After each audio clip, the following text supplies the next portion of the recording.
like you deserve, I'd say. Yes, we do. With that being said, what's going on, everybody? Welcome back to another episode of the Deadhead Podcast, episode 60. Holy crap, 60. We're at 60, man. We We can got there. retire in 4 years if you're in the States. Yeah, we can look back at these halcyon days. Yeah, man, it's nuts. It's nuts to be. Honestly, I was thinking about that the other day. When we got to episode 50, that was a big Hmm. milestone, man. But now to be over that hump and to be making our way towards episode 100. I mean, 60, man. I mean, we're kind of getting right to that cusp, dude. I mean, it's The kind of last three wild. digits. Yeah, yeah. I mean, it'll Very be close. it'll be a, it'll be a couple year. We're a couple years out from episode 100, but it is wild to be at episode 60. But hope everybody's doing good. Excited to be back. We're actually. Uh, I almost said persona, man. I'm sorry. Oh, oh, Metaphor don't you dare! Metaphor ReFantazio is obviously the focus, but we're going to talk about a few games here today, and excited just to sit here with my buddy and you guys and talk about nerd shit. So with that being said, Jan, how's it going, brother? Well, I'm doing all right. Today was a bit of a hectic day. I'm not gonna lie to you, and I'm not used to those. But I think I'm holding up pretty well considering everything. And just like you, this is pretty much the highlight of today, right? Mm-hmm. Talking about, I can't believe you actually agreed to talk about Metaphor. Well, it's not like you do. I don't think that you wouldn't, but since you didn't like Persona 3 as much, I would have understood if you wouldn't have wanted to play anything else from that same company. So Right. Well, one of the things pretty I much want to it. do is with you as my co-host and guest, co-workers, whatever. I'll at least give the game a shot. And while Persona isn't my cup of tea, one thing that really drew me, and we can talk more about this after introductions, but one of the things that really had interested me about this game was that it had more of a fantasy Hmm. subgenre. It kind of had like that the setting. It had like a darker tone to it with the story, and we'll get a little bit more into that as well. I'm not far into it at all. I mean, I'm 2.5 hours, 3 hours in max. I think my timer when I last saved was 3 hours and like 25 minutes, but I want to say at least 15 of those minutes was I didn't pause the game, but when there was a Mm, dialogue section where as long as you don't have your auto function on where the conversation will keep going, yeah. I disabled that because I had to do some stuff with my daughter and they were heading out for a little while, so I was getting the car ready and everything. So 15 or so of those minutes is not gameplay, but I look around 3 hours. I was not able to finish the demo though. I will say that. Oh, is it that long? Yeah, I guess the prologue is long as shit, man. Because like I'm not even. I got through the first. Anyway, we can talk about that in a minute. But that's good. As far as things going on, is this like you just had a bunch of tasks going on, or was there other Yeah, stuff yeah. going It on? was just multiple tasks today. Mostly on me because as usual, I just do everything. I postpone everything until the very last day, and that day was today. I understand. I did the same thing, man. Did the same Right? thing. Um. Oh well. Yeah. I've Yeah. like I What said, about you? I was talking to Jan before we started the show. I It's my first day off, so I've really just I've been chilling for the most part, but then I got up and did some stuff around the house and everything like that. But I played Metaphor the most like this morning, and then I don't know. I got to a point and I just got busy, so I put the game down, and then I got some tasks done, and at this point it was like 12 o'clock, and I was like, Mm, I could maybe play for another hour, but I just wasn't. I didn't feel like it. I'm not even gonna lie to you. I didn't feel like getting back into it, and we'll get more into that. So anyway, with that being said, we got introductions out the way. Thank you guys for checking us out. Follow us everywhere, all that good stuff. Um, Jan, I know that Atlas and Persona and games like this is usually more up your alley than mine. I think maybe we ought to start with you because I don't think you're gonna like what I'm gonna say. If you do, ooh. if you are positive about this game, Oh I no. don't know if you're gonna like what my say. So maybe you should go Are we first. gonna beef again? I don't think we're gonna Is this beef. The Last of Us 2 all I, over again? no, that's not beef. That's just good conversation. Anyway, what Yeah, you got? I'm kidding. I'm What do you kidding. think about metaphor? Do you Okay, I have a bit of a confession to make, and that is that I was super glad that you did not play for an hour more for two reasons. First off, it's your day off, enjoy it.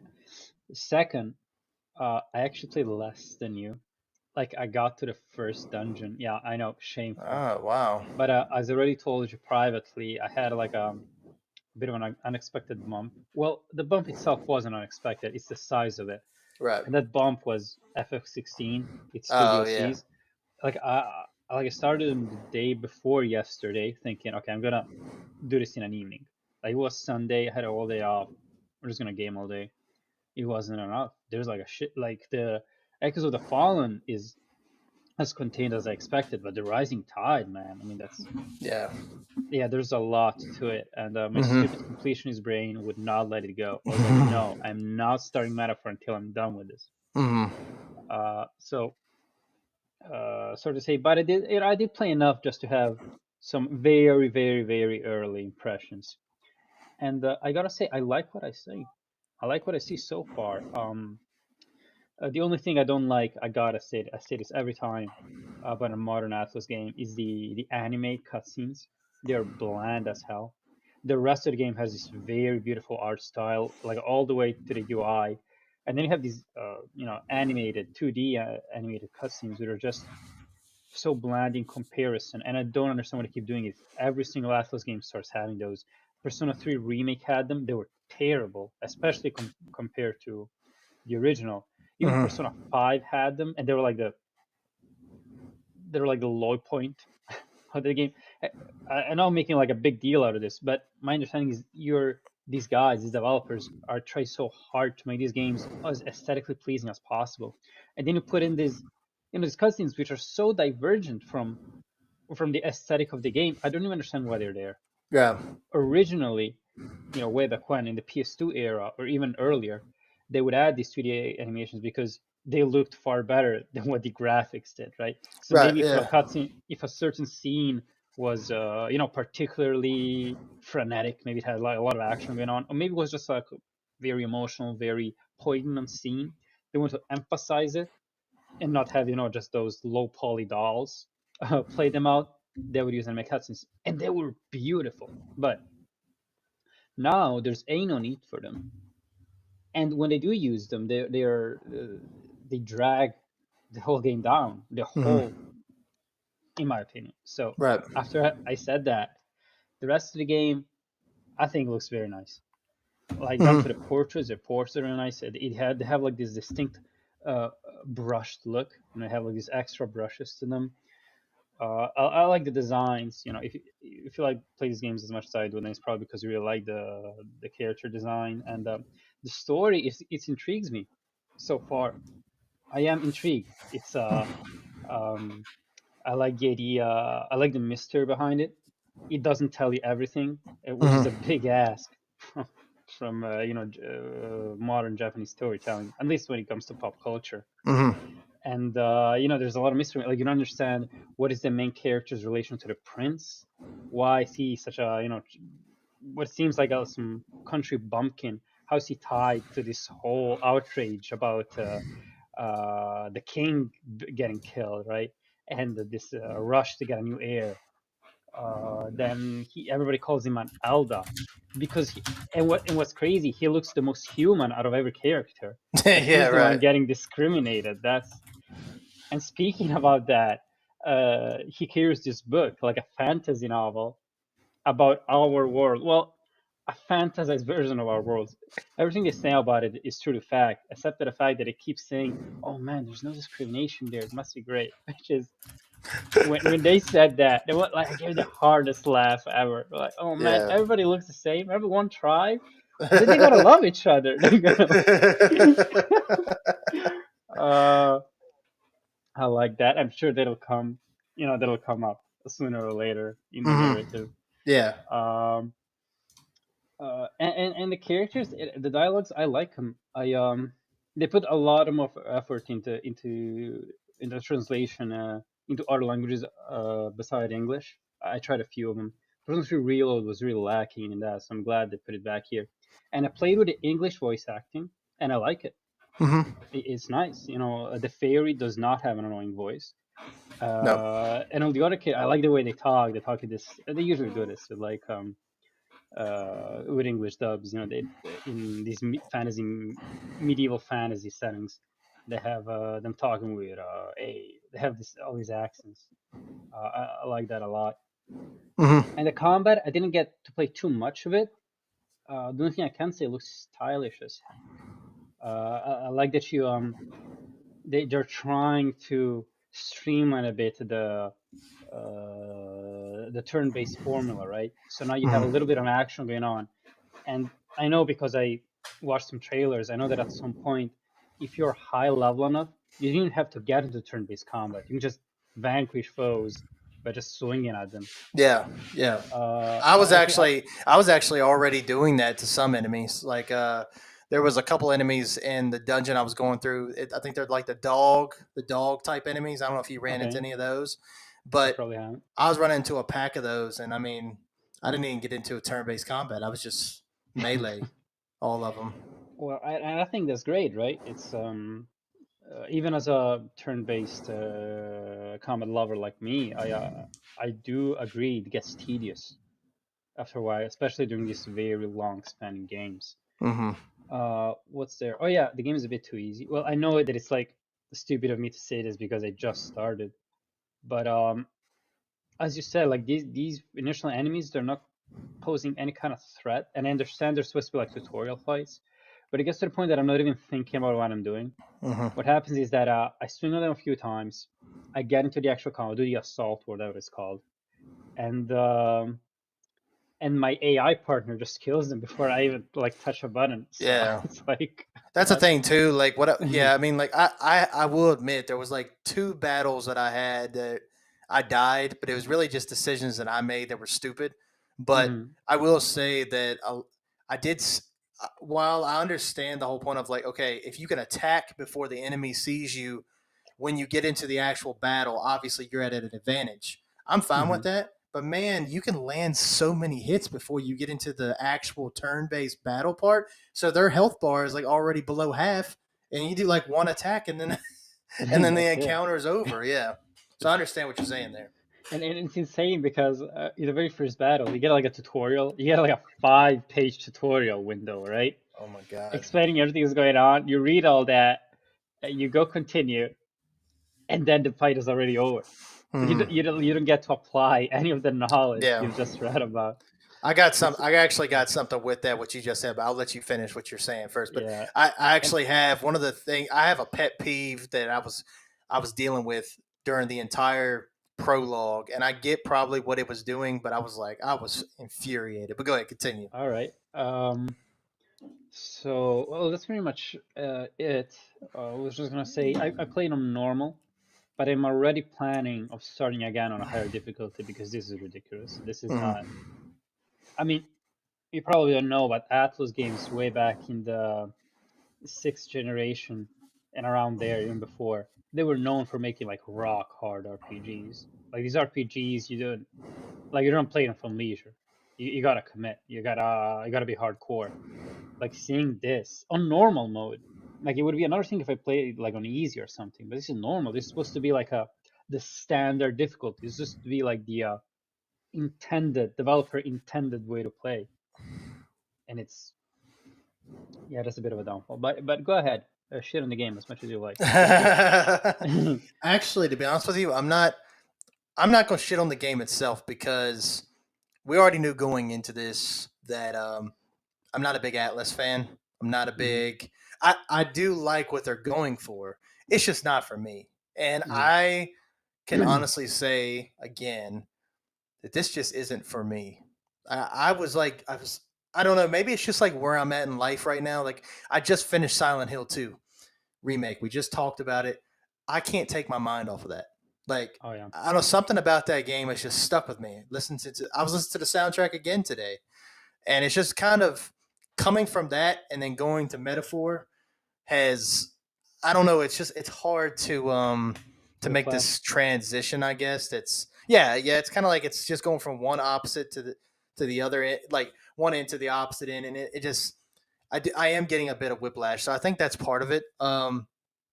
I one thing I will say is, and I talk. I think as I've gotten older, a good soundtrack goes such a long way, and I was one of those that I liked the soundtrack in Persona because it had that very techno hip hop type kind of vibe to it. Mm-hmm. I like this one way better so Mm-hmm. far from the tracks I hear because they just have more of that fantasy vibe that I love, like magic and that dark fantasy type world, and that's what I really like about this game. Listen, I like the premise of this game a lot. The story is honestly probably the highlight, and I'm not even that far into it, especially with the king getting killed at the very beginning. Having it revealed right so far, we Yeah. know who the killer is. I feel like there's a twist with that. Um, I like the like you said there. It does kind of mirror real world stuff like discrimination and things like that, and then how they talk about the humans, right? Like when I actually private messaged Jan and I said I just ran into my first human, and I didn't know if Jan had even gotten like I don't even know if he played that much, so he was like okay, like Yeah, I whatever. hadn't. Yeah, I was like, Okay. what? So see, and it's my bad because I forgot this is a brand new experience. This isn't a remake Mm-hmm. or a remaster or anything like that. So y'all was probably like, "What the hell are you talking about?" But I like that concept of humans being like the monsters. I think that's Mm-hmm. sick. That's an awesome concept. And I'm sure there's like a twist with that too. There's a Yeah, reason why they call them humans. yeah, for sure. And that kind of stuff intrigues me. The only thing is, I'm the only one I'm be able to find that out is if I talk to you about it come Watch the upon cutscenes on completion, YouTube. or yeah, YouTube or Wiki, because I was talking to Jan about this last week, either on the show privately, one of those. It's the game. I feel like this game is gonna take forever to beat, and I just don't Mm-hmm. have it. I don't have the time to do it. You know what I mean? I just don't right now. Um, Another thing that's really hard for me, and I know I've come out and said this to you, and I hope this doesn't. I don't want to offend anybody who likes these games. Okay. I'm not a big fan of anime. Okay, I Mm. I can't stand anime over anime type characters. This Well, game has not been that bad because I agree with Jan. Like, so I'm playing the English dub, obviously, because mm, uh, I'm a an noob. English speaker. Um, but I'm gonna have the English dub, and it's really good actually. Like I was pleasantly surprised like how good this dub is. Nobody speaks like that a really annoying anime voice like, oh Mm-hmm. god, he's really strong. Like, oh, like, it's none of that. Like it's actually really good performances. I mean, this is like level like for me, it's like this is almost like Troy Baker esque as far as like the tier of voice acting.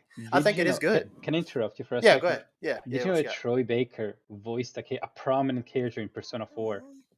No, I didn't know that That actually. guy's fucking everywhere, dude. It's Yeah, I mean insane. it doesn't surprise me, but yeah, no, I didn't know that. But I'm not saying that any of these performances are up to that tier because Troy Baker, Nolan North, like these guys are obviously some of the best in the industry. They pretty much are, right? They were a big part of Mm. our childhood. Yeah, That Laura Bailey too. Laura All that Bailey, league, yeah. yeah, Laura Bailey's definitely.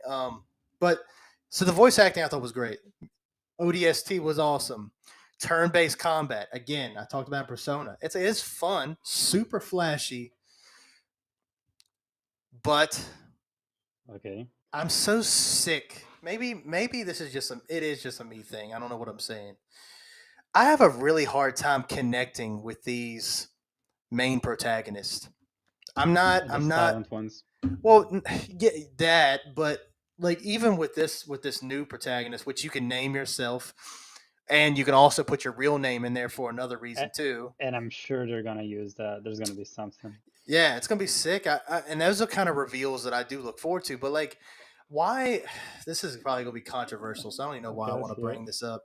Why does every main character in this series look puny and not uh, menacing at all? Why is that? well, Why can't I get like a cloud-based character in Persona, like well, you know what? something like that? You know? I think you're just kind of out of luck. I think Persona 3 and Metaphor coincidentally have like very similar designs. Very Like it's not similar. yeah, it's not really the norm. I think you just didn't get like a lucky break. Just got Well, to play two games from this. I don't know how to call it. From the same developer who had like a similar design philosophy. Yeah, yeah, and that's the thing. Like as far as the art design, like I saw a review on this game before we checked it out that said the visuals are like PS3 era, and I don't What really do you agree with mean? that. Playing it, like I'm with you. Like I think the anime cutscenes are the weakest part of that, and the thing is to go off what you were saying before, like I thought, and again, this again might sound ignorant. I thought the whole reason that older games use like TV show segments or anime Hmm. cutscenes because of the limitation of the hardware. I thought that's why Pretty they use much. that kind of stuff. Nowadays, that's not the problem. That's not the case. We're not going for lifelike visuals here. So, like, why couldn't they do a whole cutscene of like of a big battle or something? Like it's bigger than what I can play, right? Like it's they can't make this a gameplay section, so they can't make like a cutscene of whatever's going on. You know what I'm saying? Like, Well, yeah, I was wondering why can't this be like 3D animated? As mm-hmm, much as the latest Assassin's releases had terrible 2D well, not terrible, mediocre. Let's go with mediocre. Mediocre 2D animations. The 3D animations were pretty great. mm-hmm, Persona 5 has like sick cutscenes in 3D. I don't understand why they don't use just that. I mm-hmm. seriously don't. I don't see the problem because you said it. You said it. I mean, they were there usually to because of the hardware limitations, they could not show what they wanted to show with those graphics. And I don't. Again, I don't know why they're here. Yeah. So I don't think I'm as strong about it as you are, but I do understand too. Like, and you might not feel super strongly about it. It might just be just more of I'm just very an ticked annoyance off. kind of thing. Yeah, I don't get it. What is it? Yeah. What do they drag down their products like this? I do agree because I mean the game does have a wicked cool art style. Like there's parts where they do have the cut scenes. It's more of just like them just standing around talking, Yeah, but yeah, you the can classic see RPG. right when you're looking at their clothes, you can kind of see the pattern moving while they're just Hmm. standing there, and I think that's really really cool. And I love that you mentioned the UI. This has one of the best UIs I've ever seen. Like as far as Oh like man. when you get to the point when you pause the game and you see like the at the top right corner of our thumbnail for this week, there's a sideways picture of our protagonist where he's looking up. Do you know what I'm talking about? Top right Yeah, yeah, corner. I know what you're talking about. When you pause, you'll get to a point where you pause the game, and that's what you'll see. And then you have like equipment, items, options, things like that. Like Mhm. your different The things you can. works. Yeah. Yeah, yeah. It looks awesome. I honestly like even pausing the game. I'm like, this looks artistic as shit. Like it's wild. It's Yeah. like a mind f, and I'm like, see, I know this is so ridiculous because this is a pause menu, but this looks so well done. And like when you get into the combat portions, and even when you're just doing attack, magic, items, block, simple commands that we've had since the 70s, they do a really good job of making them look super interactive, very well animated. I can't say much else really about the UI and the art design. I think it's the best I've seen, honestly.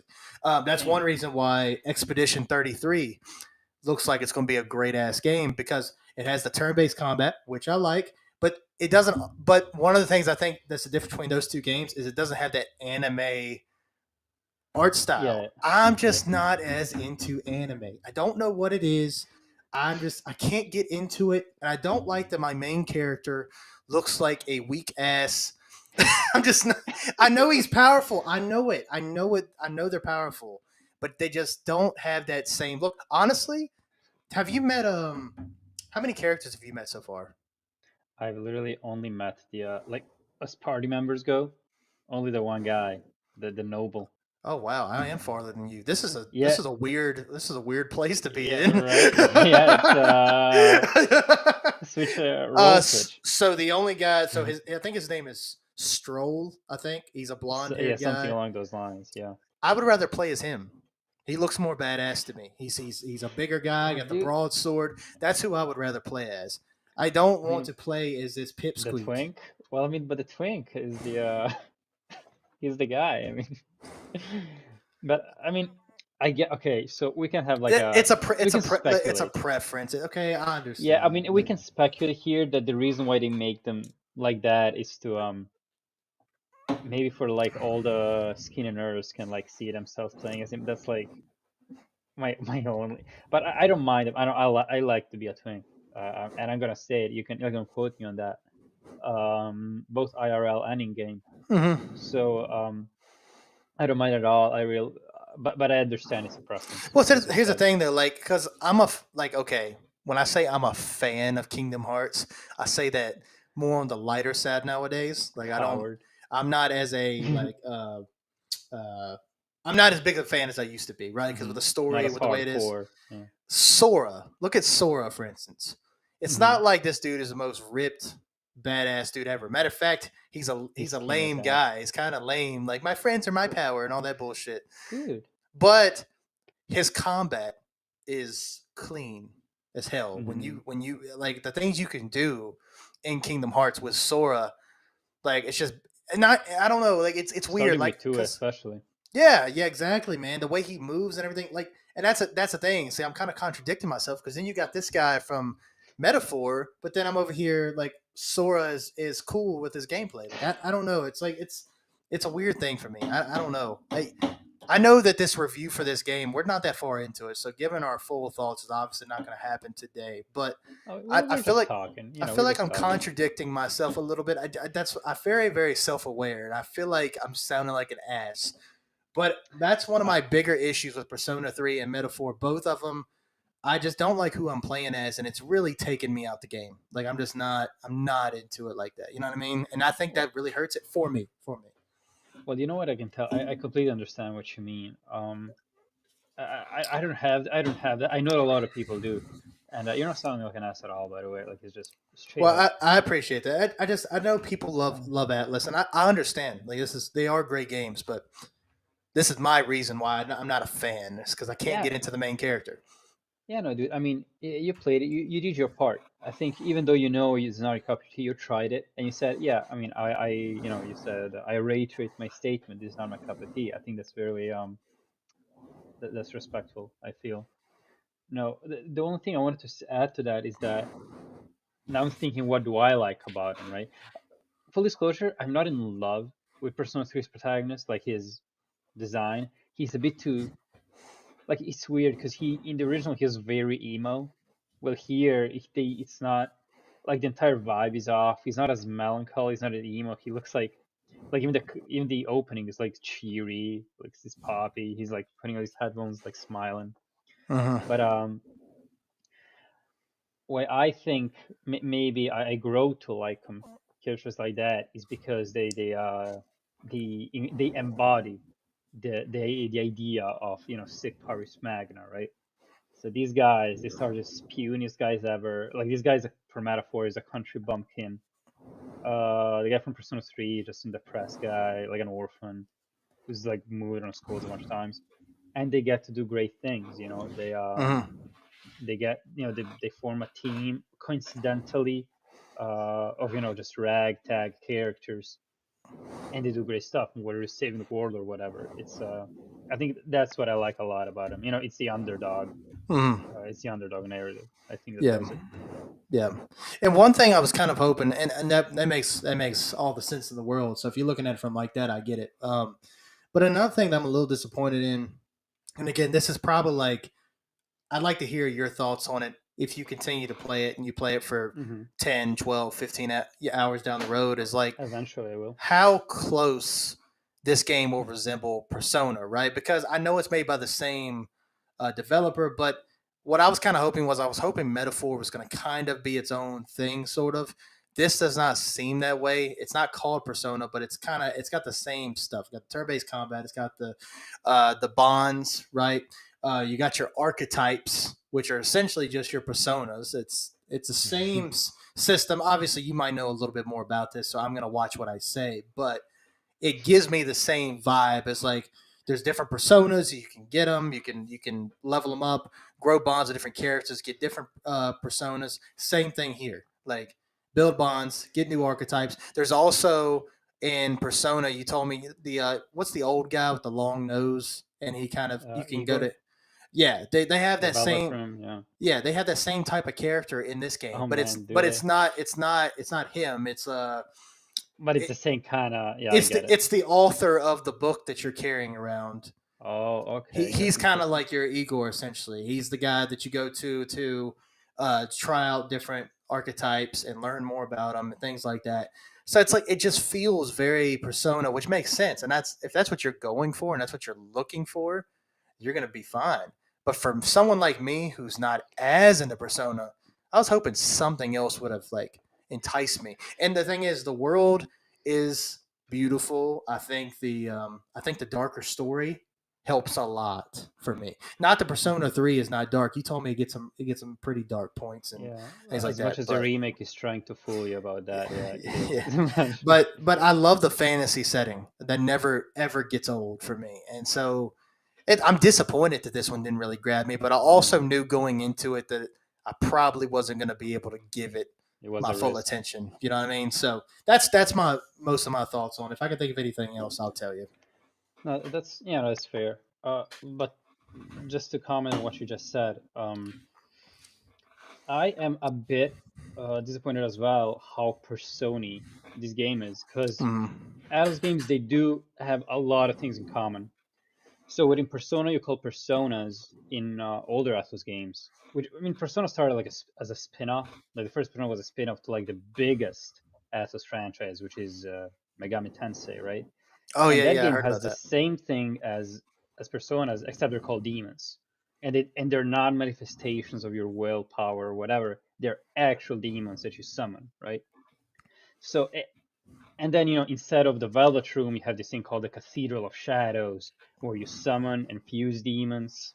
So you have certain aspects that are obviously carrying over from game to game. But here's the thing: each game kind of had its own twist to it, right? Persona has the whole social links mechanic, and it has time management mechanic, and that's how what it set that sub series apart from all the others. Well, with Metaphor, even though they're saying okay, they're treading new ground. That was like the big tagline for this, right? That they're treading new ground. They're doing something completely new. It's not a spin-off. It's not another Megaten. It's not nothing like that. It's something new, and it really isn't, as you just said. I mean, obviously it is it is making bold steps in certain directions, but then it just goes back. And what even more, and I wouldn't be that disappointed in that if it were more like mainline Megaton, but no, it's Persona. It's straight up Persona. I mean, I didn't even know about the guy, the author of the book. But I mean, even before, I mean, you have these archetypes and you have the bonds. Like yeah, I get to know your allies more. They help you more in battle. Okay, it's fucking Persona. Like, don't like you're Yeah. lying to me to my face now. So which is why I think that as this game was coming out, I wasn't as excited for it. Matter of fact, I wouldn't have started to play it these days if it weren't for today's show. I think I would have waited a bit I would have waited for the dust to settle in. Maybe played something else on my backlog. Because of that, it didn't seem like this breath of fresh air that Atlus and a lot of fans were like hyping. I Mhm. didn't see it. And Yeah. as you're talking to me, I didn't get to the actually, as far as I played, which is not a lot. It isn't very persony, but now you're from what you're saying, I can see I can see the pattern.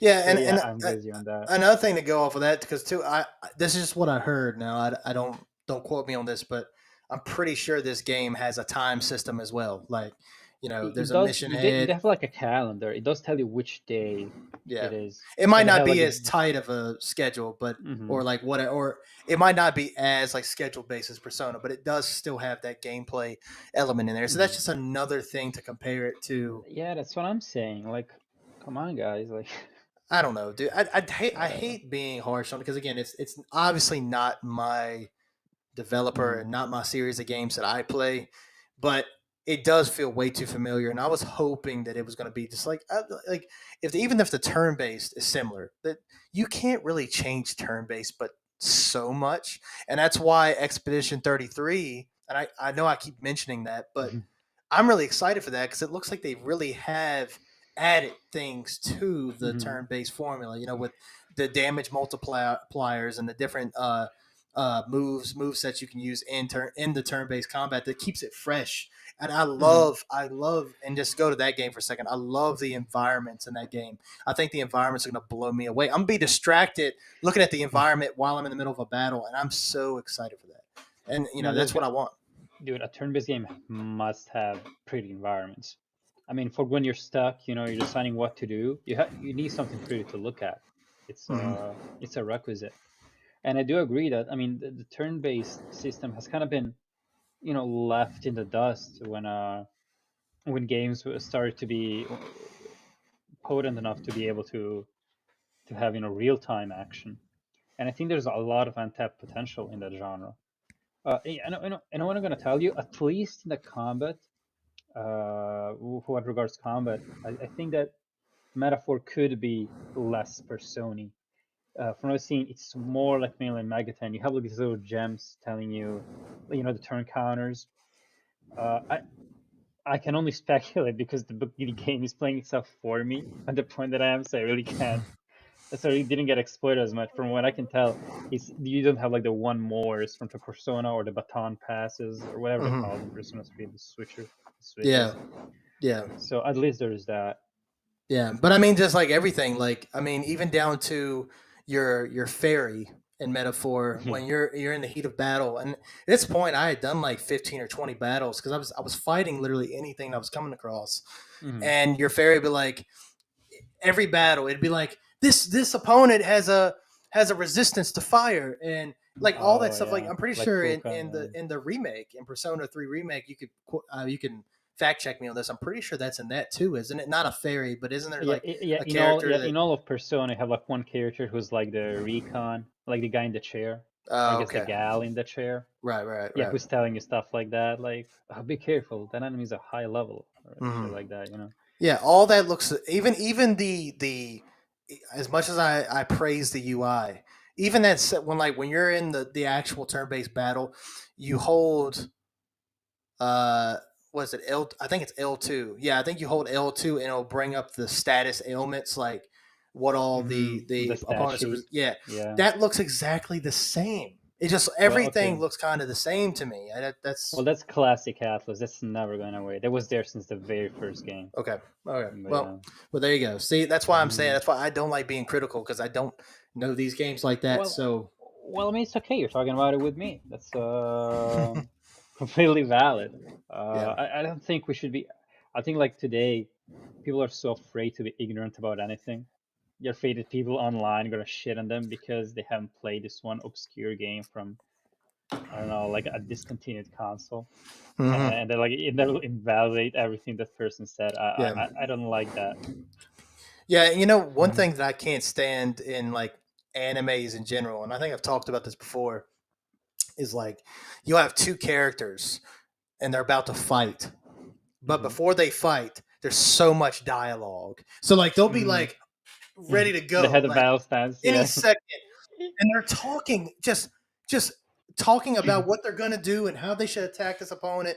And I'm like, they do that a little bit in Metaphor, which I know some of it Mm. is obviously I'm in the early stages, so they're just trying to show me how to play, which is like, bro, like this isn't my first time. You don't have to explain anyway. Um, uh, it is very handhold. I mean, that's, you know what? That's games in general nowadays. I yeah, feel like games just feel the need to explain every little detail to you. Like you cannot find out anything about yourself. The game has to tell you word by word how to play it. yeah. But I mean, in games like this where the pace is very pretty slow, this it drags it even more. Yeah, like Um, my wife was watching me at a certain sequence that I was kind of referencing, but I can't remember the context. It was just like I'm ready to fight whatever's in front of me, and they just would not shut up. Like my character was saying something, and then the stroll was saying something, and then my fairy was saying something, and then there's okay, another you know character what? you meet. It's just getting. It's like shut up and let me fight already. Well, you know what? As someone who's been into a much less nowadays, a much more of a casual enjoyer, but was who was a really big anime and manga fan. I dislike how much people talk before and during battles. It feels like everyone has needs their say, especially when you have like a big party. Like Hmm One Piece. as much as I like One Piece, later when the crew gets really big, like you get like 9, 10 characters in that crew, like when something big happens, you need to see everyone's reaction. Like everybody has to say something. You go, Luffy goes, "Oh my god, what is that?" And Nami says, "I've never seen anything like that." Then Zoro says, "Oh, this will be interesting." Then Sanji says, like I get it. Like no, so, I mean, I'm with you on that, like 100%. We probably sound like a couple of Of noobs, man. haters, We got to yeah. be I mean, sounding bad. It is what it is, man. well, I, kind of, dude. I think honestly. So just to wrap up my part of it, I know we're being overly negative. At the end of the day, like if you're a hardcore Atlas fan, I'm sure you'll love it. I really, Oh, I'm sure you will. Like don't take. You're not going to, but if you are new here and you hear me talk, like it's not a shit game. It's just not. It's not for oh me. yeah, yeah, yeah. I'm most like validating or invalidating Dylan's points. I don't. I would like to talk more about my experience with it, but I haven't played it that much, and that's completely on me. I'm sure that I'll enjoy it. Yeah. I'm sure that I will. Well, good. And that's the thing. If it, I don't have the full game anyway, and I hate demos. I did that with Final Fantasy 16. I played the first 2 hours, and I fell in love with the game. Like and you know how that demo went wild on the internet. Everybody loved the first two Went hours, hard. and I Yeah. was one of those too. I was like, this is really fucking epic. And so when I played the 2 hours, I was so like I was like borderline like I'm okay, maybe it's exaggeration, but I could have cried a little bit because I had to wait 2 more weeks before the game dropped. And I Yeah. was like, fuck, everything sucks. So like I'm playing The Witcher 3. I keep hitting my keyboard. I was playing The Witcher 3. I'm like, this game sucks. I'm ready for Final Fantasy 16. I go back at the time, Rebirth hadn't dropped yet. So I was like, you know what? I'm just gonna do another playthrough of Final Fantasy 7 remake. Just I can just do the main quest line, don't do anything else, just play through that. I play The it and palate cleanser. I'm Yeah. like, this sucks. I don't want to play this. And it doesn't. It doesn't suck. It's just I want to play 16 so bad. And I like you've heard me say before, I love the combat in the Final Fantasy VII remake trilogy Mhm. thus far. Anyway, I know it's not a trilogy yet, but it will be. I like the Trilogy combat. 2B. Yeah, I love the combat in those games better than 16, obviously. But at the Mm. time, I was like, everything else just sucks.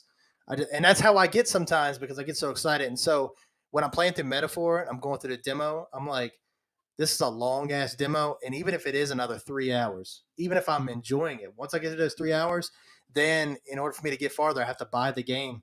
And I just, with money being Well, tight and with everything else, I just don't know if I want to put myself in that hole for a game that I'm just going to put down in a couple weeks. yeah, I think the demos are a good thing overall, but I don't play them for the very same reason you just described. Because I'm either gonna get so excited for a game that I cannot play yet, or whatever. I'm gonna uh, I, I have like this thing that you just said. Like I know, like on the back of my head, there's a little voice telling me, "Okay, don't get too excited. As much as that, like, don't enjoy too much, because you won't get to enjoy it fully."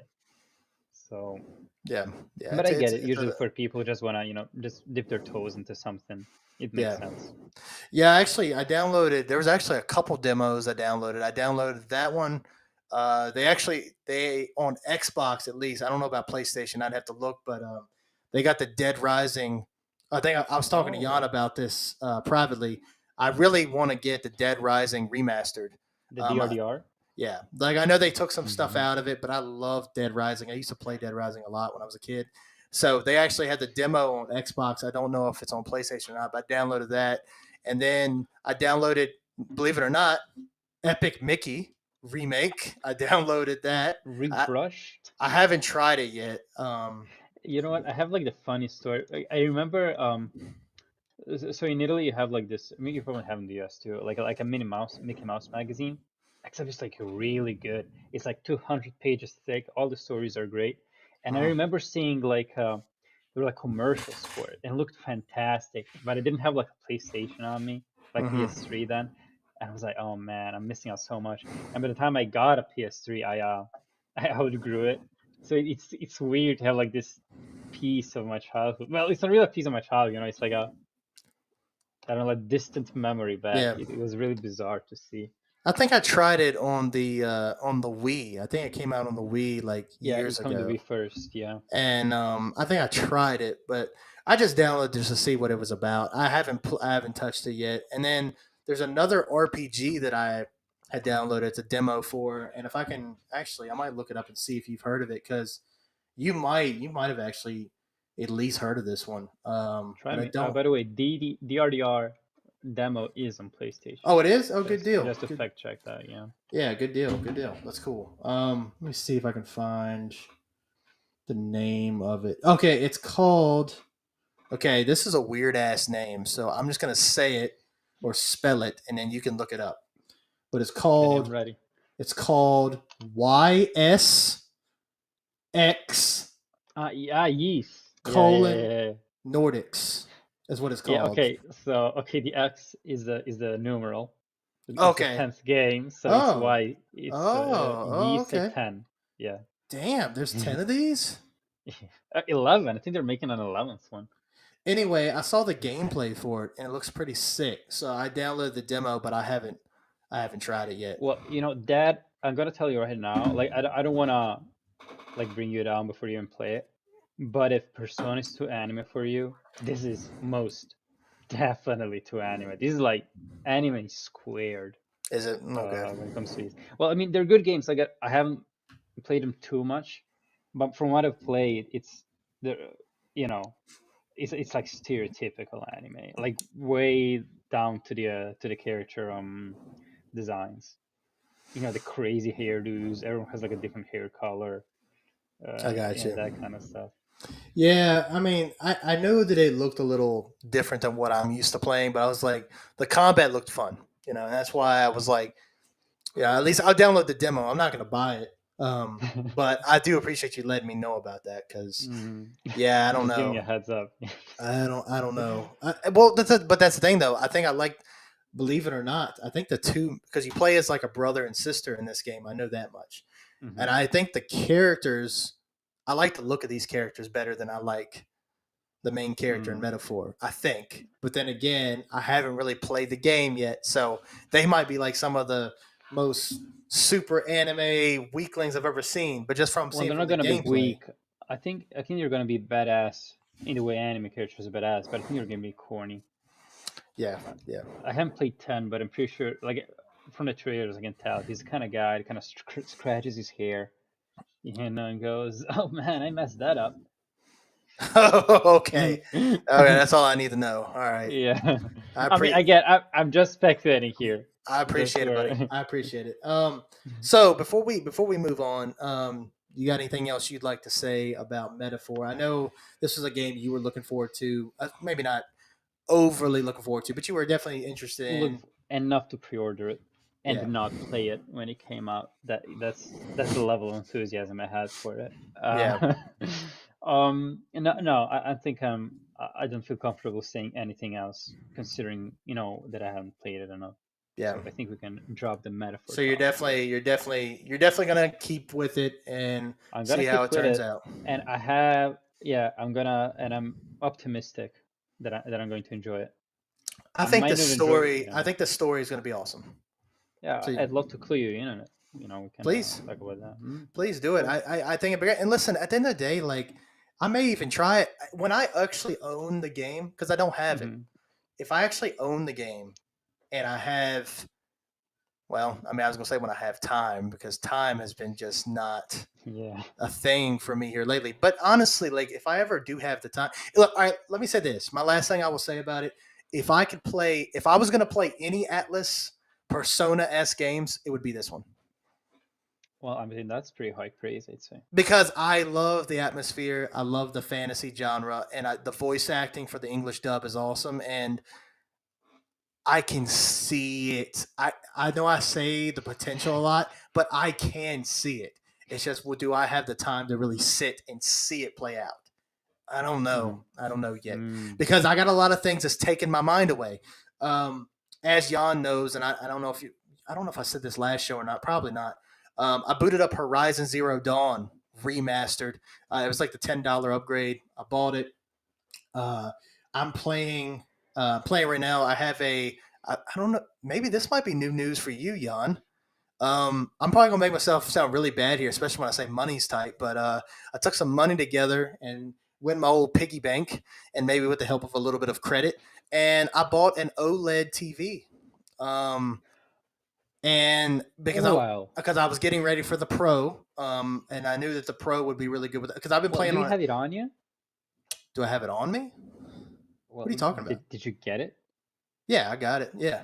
Oh, Oh, okay. wait, Yeah, I wait, was talk gonna about ask you. the I'm TV or talking the about the Pro? Pro. The Pro. Oh, no. No, the Uh, Pro, my Pro, I know I'm a little jealous because I'm seeing people get their Pros like on the 7th. I don't get mine till the 21st. is it because you got the anniversary version? Oh. I mean, no, um, no, sorry. I'm not. All right, so because we're on the show and not a lot of people that watch this know me like that, yes, I got the PS5 Pro limited edition bundle, which was way dude, expensive. But dude, I wish I'd done it. Honestly, I wish I had that irresponsible impetus that made you buy it. I regret not buying it. if I Like as wasn't soon if I wasn't working 2 jobs and I didn't have a credit card, no way. Man, dude, okay, so you know what happened to me? Like I obviously checked out the store, like the PlayStation Direct when they announced it, and I saw it was available, but I decided, I convinced myself that it was mature enough and that I didn't want it, right? I didn't want to play in general. But then you told me that you got it, and I just had this rush. Oh man. I mean, if Dylan's buying, then I gotta buy it. I mean, see, he did it. I can do it too. And yeah. then I got to the store, and it was sold out. I went distraught. I'm So I'm still dumbfounded jelly that big time, dude. yeah, dude. Well, It looks like I said, I'm kind of I'm excited for it, but I'm also like if I wasn't working 2 jobs, it would not have happened. It's yeah, just because it's I an was able to yeah. Well, ridiculous price. yeah, dude. Ridiculous.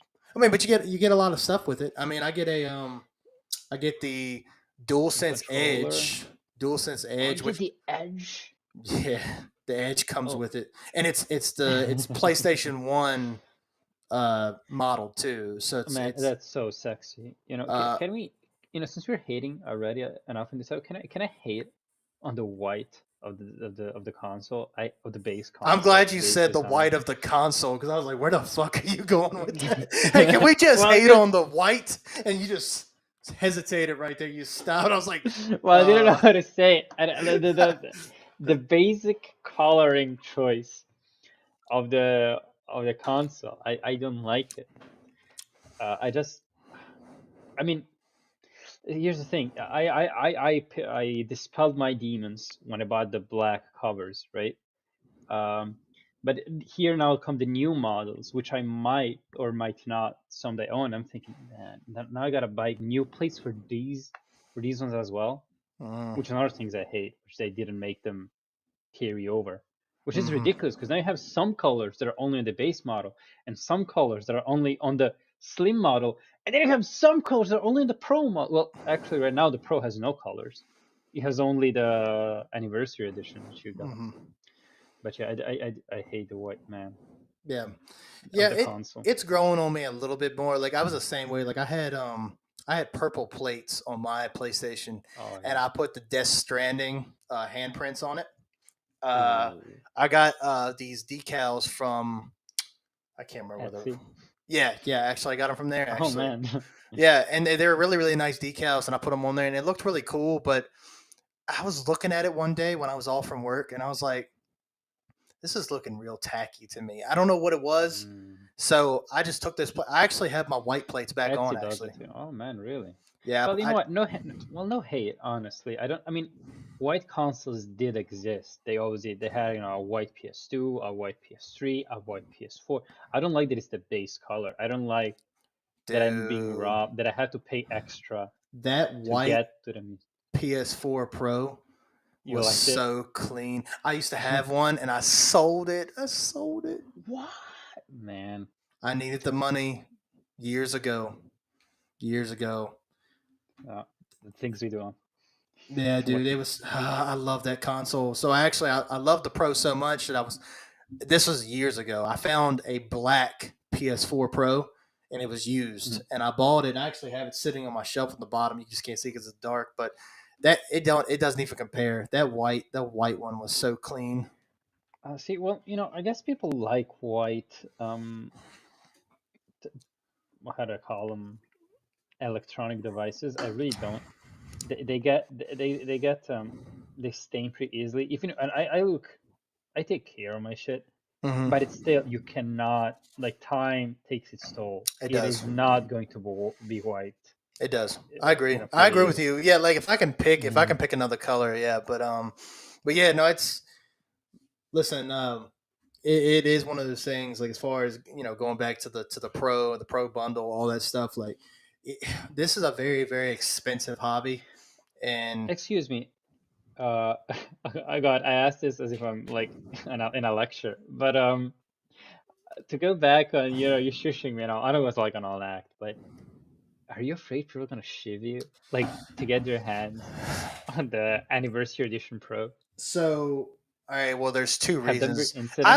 I don't give a shit if someone finds out. I don't really care. However, I'm not really advertising it either. When I get Mm. when I do get the console, I'm just being honest with you. The only person that's getting pictures of it is you. If Oh I man. take any pictures, I'll send it to you. Other than Well, that, I'm not. I don't. It's just the well, thing I feel is. Oh, go ahead. I'm well. sorry. I mean, I feel honored, but why? Yeah, are you like?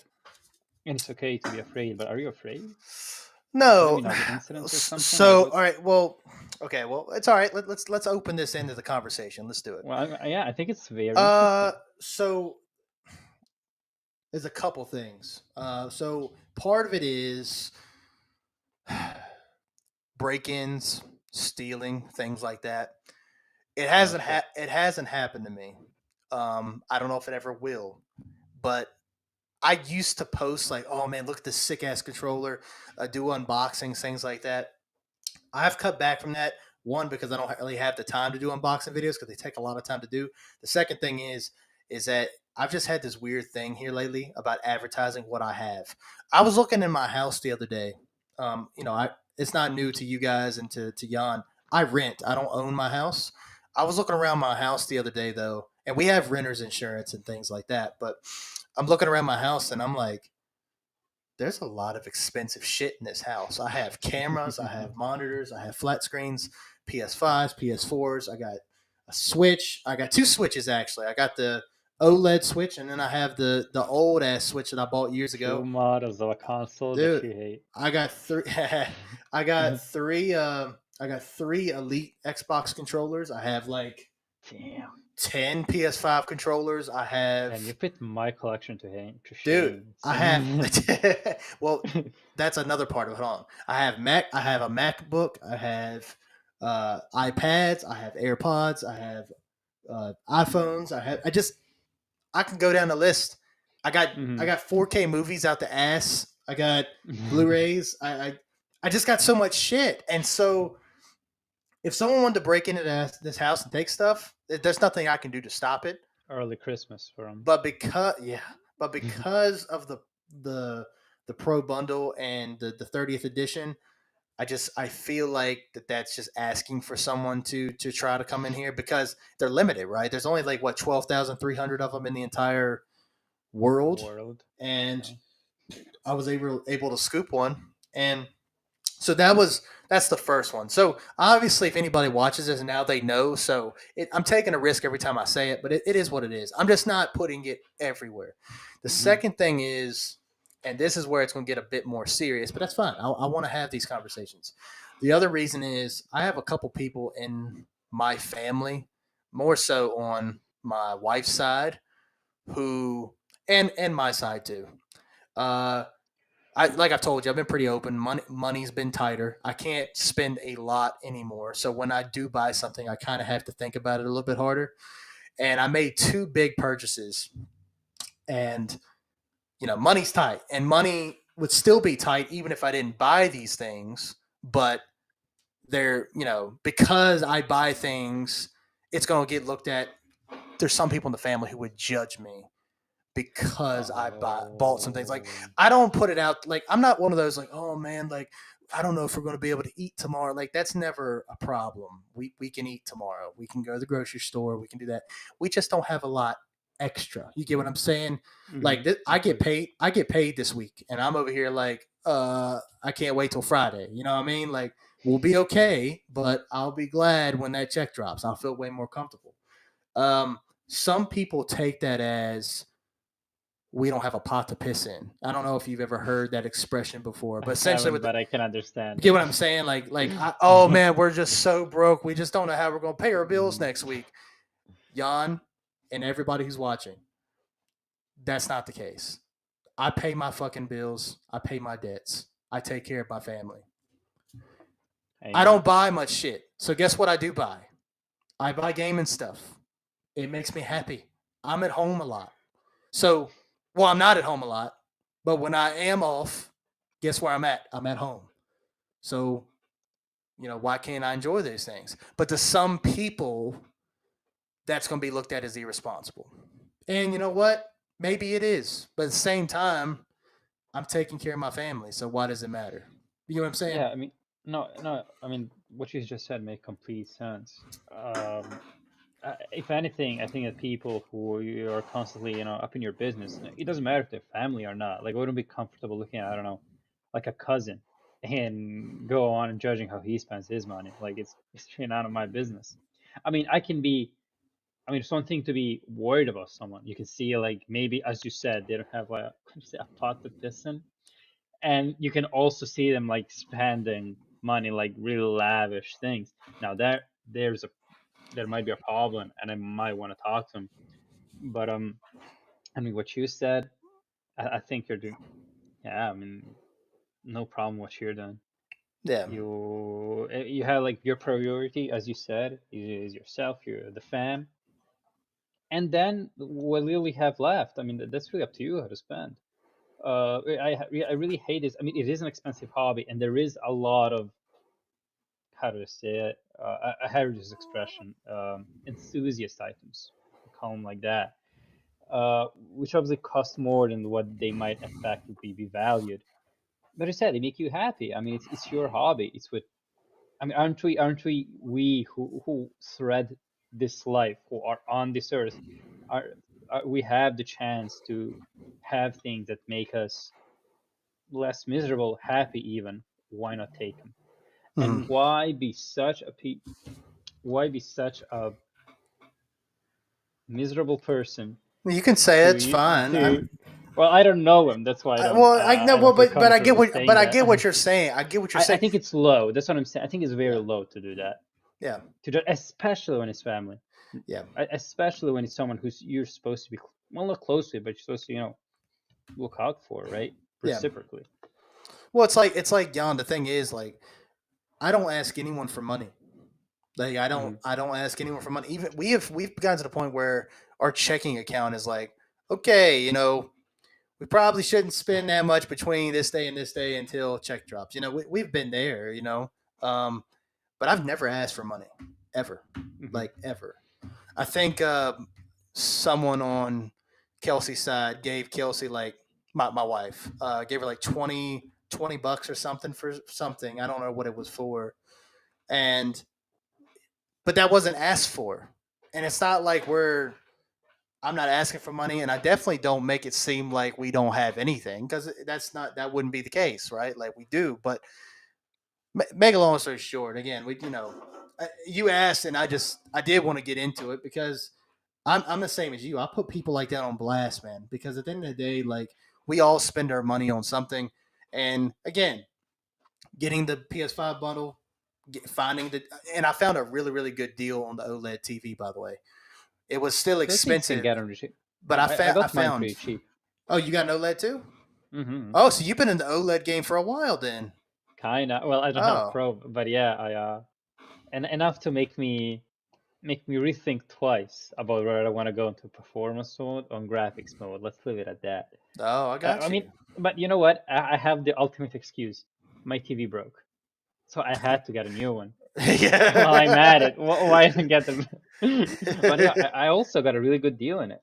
Yeah. So Yeah, and that's the thing. Like, if I wouldn't have found the deal that I found, I wouldn't have got one either. But I mean, I was playing on a 4K TV, but it was like 60 hertz, and you could tell like the game looked good, but there was times where it didn't look as good. And on the OLED, Hmm. it's like night and day, you know. And this is on the base PS5, like. And I'm not saying the Pro is just going to make a world of a difference. Although I did hear that Final Fantasy VII Rebirth is overhauled, and I'm excited about that because I've had my gripes with that. But anyway, that's besides the point. I was doing this more of joking. I don't care, but I'm also not advertising it because I'm not afraid to get shitty with people. I'm just not. Like, you're in my business. I'm gonna tell you really fast. My wife is more of the like, let's just try to like be okay. Let's just try to be Handle it. balanced Yeah. out, be cool. Like, I'm not hot headed, but when you're coming at me in my business, I do get kind of vocal about it, and Hmm. I haven't showed my ass or anything, but I have been like, hey, listen, get out of my business, please. And I just don't want to have Hmm. those types of conversations. Does that make sense? Yeah, I mean they're uncomfortable, of course, no matter who's leading or whatever. Yeah, Yeah. it's just not the kind of conversation you want to have. No, I get it. And it really And sucks because and I don't mean to cut you off, but like, just one thing that does really suck is like, I told you that well, you can look on our channel, right? On the Deadhead 96 channel. My last video, I think I posted a month ago, hmm and that video was about what's been going on, like as far as like why there hasn't been any videos, things like that. I would love to do an unboxing video on this. I think it would be fun. I think the views would come in, and not that I do it for views, but I think a lot of people would tune in for that. People love unboxing videos. I love unboxing videos. Um, I would love just to be excited, like some games I'm looking forward to trying out on it, and all that stuff. I think it would be great, hmm but I just don't think it's gonna happen. I just think I'm probably gonna keep this one close to the chest because of just what we just talked about. I get it. And it's unfortunate. It is unfortunate. I No, don't it like is. it, but just people just judge you everywhere, man. They don't care that you're doing everything. Like, dude, I'm working 6 days a week. 6 Yeah, days no, a it's week. insane. 2 of those days, I don't get home till like 9 o'clock. Damn. You know what I'm saying?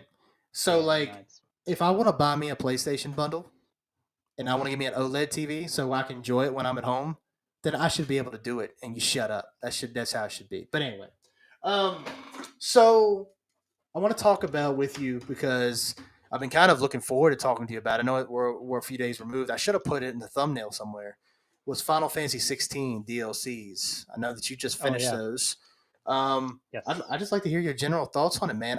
Just to give you my short, I enjoyed them for what they were. Now the Echoes of the Fallen was fun. It was kind of just like just going as you going up the tower, you just fighting enemies. You know, hmm it's not that the story was like anything super compelling besides the boss fight. The boss fight was cool.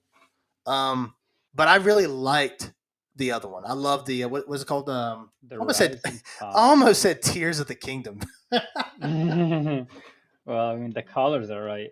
Yeah, Rising Tide. Um, Yeah, I really liked the Rising Tide deals, especially at the beginning. The beginning was super compelling for me, and then it kind of, but then that final boss fight with Leviathan itself was woo boy. awesome. So that's how I felt. What did you think about it?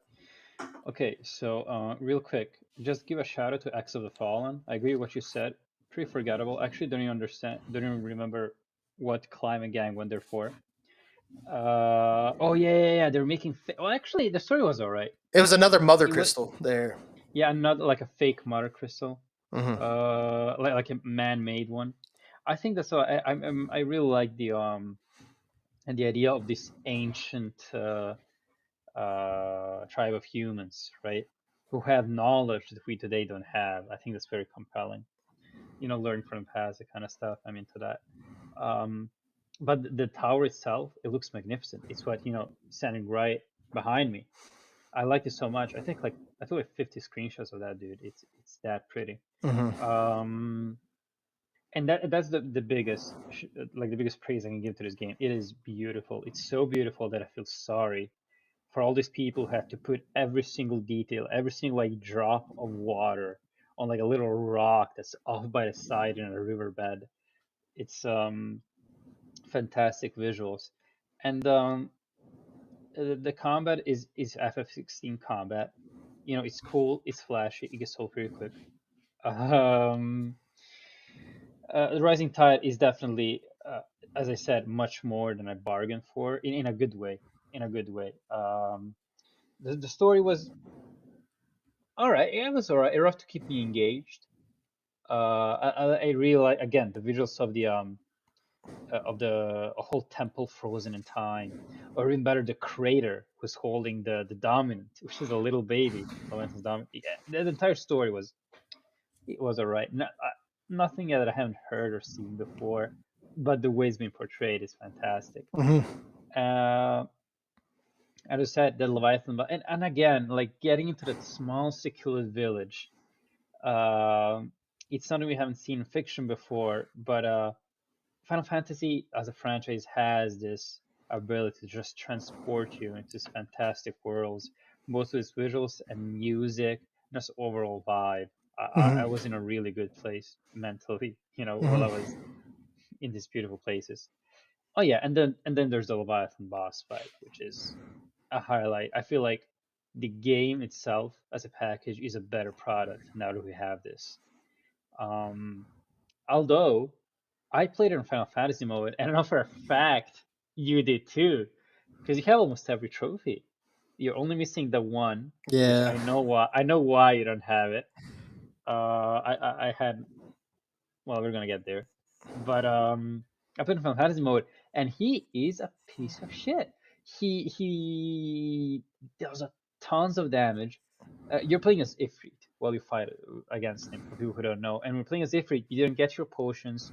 You don't get like Torval healing you. You get like six.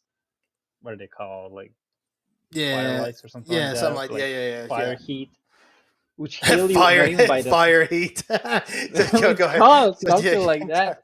Gotcha. Yeah. Go ahead. Yeah. Like healing heat is that Yeah. something Something something like like that. that. Yeah. It's like, yeah, I think you like firelight or something like that. Yeah. You're right. But anyhow, you get like six shards of those, and honestly, you need at least a couple to get a decent health refill. And he's hard.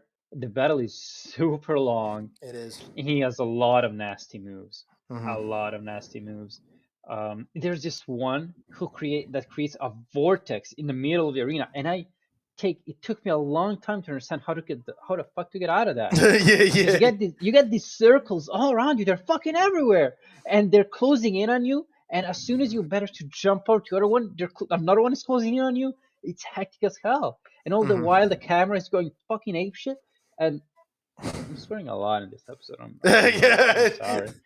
Uh, what I'm trying to say is that the fight was equally as difficult as it was exciting, and I appreciate that in the game. I do not appreciate Leviathan giving me a Doom. How do I call it? A Doom counter Mm-hmm. where it Yeah. goes. Yeah, it gets in a little cocoon, and you have to break it. It has so much HP. You need to break it before he summons Dude, it's so annoying. like a tsunami who just destroys the entire island. Hey, That's not an island, the I entire. will say this, like that part, I think I didn't really die. I just failed that part several Mhm. times. I got two things with that. The first time I saw that big ass tsunami coming, it gave me anxiety. It did. Yeah, it was. It was so I don't have thalassophobia for the most Mhm. part, but big waves and shit like that scare me shitless. I'm not even gonna lie to you. And Oof. so when I'm playing the game, and at the time I don't have my OLED TV, but I was playing on a 60, 65-inch 4K TV. So I was playing on a big TV. Mhm. And when you just see this big wave coming straight towards you and it gets closer and closer, I could feel my hand shaking. And I Yeah, was like, and you can't what do the anything. You can just fuck? Yeah. like if you get to the point you just failed. You can just like Yeah, watch yeah. your character die. Yeah. It's. The second thing I will say to that too is that if I could have any gripes, I hate those boss moves where like you gotta like break their shield before the time limit runs out. And you have like Because a timer. It's yeah, well, so see the thing, sadistic. it wouldn't It's. be that big of a deal if I had all like if I was playing as just Clive with all of my icon abilities, it would even probably be that bad. But they always have it when you're playing as a freak and you don't have that many abilities to cycle. And more than likely, you've already used your, because you only get 2 like icon abilities when you're fully Mm-hmm. primed. You know what I mean? So like if I'm Clive, I can switch between 3 different icons. When you're a freak, you just have 2 moves, And you know pretty what? much. I think I know why they do that only with a free. And you know what? I think that when you play as a free, your level, your stats don't matter. I think you default to a certain stat line, and so they feel comfortable giving you like this DPS checks, let's call them, because otherwise there might be a fear of maybe someone going in under leveled, which would make the fight actually impossible. So I think that's why I only do them as a free. Um, to give them a fair chance. Well, fair with like big air or like quotation marks, because I, I I failed I think like 5 to 6 times, and each attempt was not short. And you get to see that like huge animation. Like the first time, as you said, it's incredible, but like from the second time onwards, it's just him going, "Oh no, the village," and then you're just standing. You put the controller down, watch him drown. Um, and when I did it by the skin of my teeth. And you know what's very sadistic about it?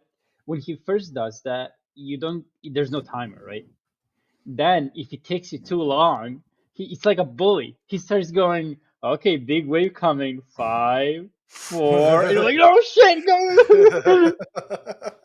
It's like, dude, and even after that, you said he didn't die. I died a few times after that. He starts being a little spammer. He starts spamming all of his most assholish moves. I do not appreciate. I mean, I do, because it makes for such a grandiose spectacle. But me being just barely making the DPS check, I was ready for the fight to be over. But Yeah. this guy wasn't.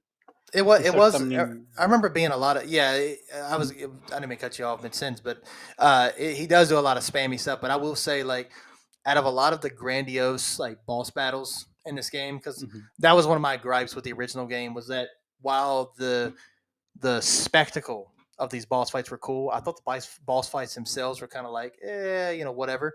I actually did enjoy this one because I felt like I had more control over the character. I felt like when I died, I didn't feel like it was too cheap on my part. I felt like I was like, damn, I should have dodged better, or I shouldn't have used my firelight right there, or I shouldn't have used my special move right here. You know what I mean? Like Mhm. I did feel like a lot of what was going on was me, but it's been a while since I've played that boss too, so I don't remember how cheap he Well, is. you know what? I am actually. I didn't look at it like that because I haven't played the base game in like forever, since it came out, pretty much. Um, but I do now that I think about it, I actually do, in retrospect, prefer this. I prefer like the game actually giving me a challenge, because then, as you said, I feel in control. I feel like what I'm doing matters. It's just like me pressing, really any button and winning. Mm-hmm. I'll say that. No, I did like it. I like it a lot. Yeah, And yeah, what else is there? Oh yeah, and that like the rising tide, it just keeps on giving. It never ends. Like it gives you the Leviathan icon ability, right. which, well, everybody knew that. Then, spoilers, after you beat the Leviathan, you can go to the whatever it's called, the stone Yeah, the Eric in the Stone. hideout. Yeah, and you get Omega. You get like that icon ability. It was like out of the blue. I thought, okay, this must be like somebody's pulling my leg, Yeah, but no, it's real. yeah, And when you get to your ability screen, like where you upgrade and everything, it completes it, because like every single icon ability like surrounds the main one, yeah, and then Omega envelops all of them, and yeah, it paints a full picture. yeah. Fantastic. Yeah, I haven't. I'm assuming, I don't know this for sure. I'm pretty sure you can use that icon ability if you want to play through the game again. I'm sure you. I think Well, you oh yeah, have for it. sure. No, yeah, you do, you do. I But mean, the only thing is, I don't know how it works with the end of the game when you fight uh, Ultima. Is that what his name Ultima, is? yes, When you Ultima. fight Ultima, I don't know how that works. I don't know if you I would, can. yeah, I was actually, if it had time and I weren't that lazy, I would have like gone to Right. the final boss fight again just to see if maybe there's like a different line or something. Or Yeah. maybe if you try to use him, he cuts you off and says, "Well, you're in my domain now. You don't get to do that." Yeah. I doubt. there's something like that, I would be happy with just at least a small line. Yeah. Because there's a part when he gives you the power, and you, as usual, get a little tutorial. Ultima kind of scolds you a bit. He goes, "Oh man, like you talk big. Like you keep talking shit about me, but you don't mind using the powers I give you, right?" Um, I would like him to kind of continue off of that if Yeah. you use his powers in the boss fight. Yeah, it have like a really good story too with that, right? Like, because Ultima, obviously, the whole story is Clive is like the perfect vessel, right? To Hmm. to harness all these icon abilities, and essentially Clive no more. Ultima was gonna use him as a vessel, and like I think it'd be cool if they had like a really cool story with that. Like Ultima gives you these abilities because he's just prepping your vessel for him to Yep, take over. But they don't really ever, unless they do show that, which I don't think they do, man. I feel like I would probably have not. seen that already, which is a I think shame. the internet would have let us know for sure. Yeah. Yeah, no, I mean we all talked about this. The final act of the game is really weak. Like it sets up a lot and it doesn't pay off like at all. Like you have like a big exposition dump of Ultima basically like this villain speech explaining his plan to you for some reason. Hmm. He goes, "You see, I actually planned this from the very beginning, way before humankind even existed. I gave you," and he just talks and talks. He gives you a slideshow. He gives you a medical slideshow through like stone tablets. It's Yeah. Yeah, that's right. insane. Yeah. The only thing I'm disappointed with is that the creative director of this game was saying at one point before these two DLCs dropped that apparently these DLCs were going to change up the ending a little bit. Like he had Oh, referenced that like really? maybe it was going to change up the ending, but from what everything I'm hearing, Clive still dies at the end, and then there's no magic in the world anymore, right? Like Hmm. that's what Oh, Joshua writes that book, Final Fantasy. by the way, corny as hell. Like I don't mind the ending. I just don't. Why is the? I feel like it's way too. It's almost fan service, right? It's like the game keeps reminding you that you're playing a Final Fantasy game.